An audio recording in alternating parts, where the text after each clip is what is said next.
baby wasn't part of their deal. She hadn't even been aware that their relationship was a deal, only as long as it was convenient for him. As she was pondering just how wildly out of control her life suddenly was, her phone rang. According to the caller ID, it was her older sister, Samantha.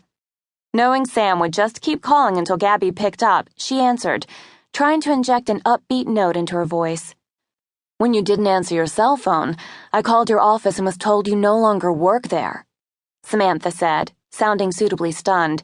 "What's going on?" Gabi sighed. So much for any chance of keeping her professional catastrophe a secret from her family, at least for a while longer. "I quit," she explained to her sister. Or was forced out, depending on your point of view. "But why?" Samantha inquired, her tone indignant. "Not because you took some time off to go help grandmother after the hurricane, I hope." "No, of course not. They understood about that, and I had a ton of vacation time coming to me. They owed me that time off. If that had been an issue, they'd have let me go months ago." "Then why?" Samantha asked, sounding gratifyingly bewildered. "You gave that company a national presence. What's wrong with those ungrateful wretches?" Gabi smiled at the fierce defense. "Actually, it was the work that gave them a national reputation. I just spread the word." "There you go, being all humble, but we both know the truth." Samantha hesitated, then asked, "What are you going to do now, Gabi? Have you decided? I know how important that job was to you. It was your life." "And how pitiful is that?" Gabi said, seeing clearly for the first time what a mistake it had been to focus almost exclusively on work. Her relationship with Paul had definitely taken a back seat, something that had suited them both. Unfortunately, given his attitude over recent developments, she doubted that even full-time devotion would have changed anything. "You'll do things differently next time," Samantha soothed. "Now you know that no corporation is worth expending all that time and energy on, not when they can treat you like this. Have you started looking yet?" "I'm still trying to wrap my mind around what's happened," Gabi admitted, which was putting it mildly. "With the severance package they gave me, I have some time." "Well, you know some other company will scoop you right up. Call Dad. He has a million contacts in that whole biomedical research world down there. Maybe he'll even rethink his previous stance about not hiring family and hire you himself." "Not now," Gabi said.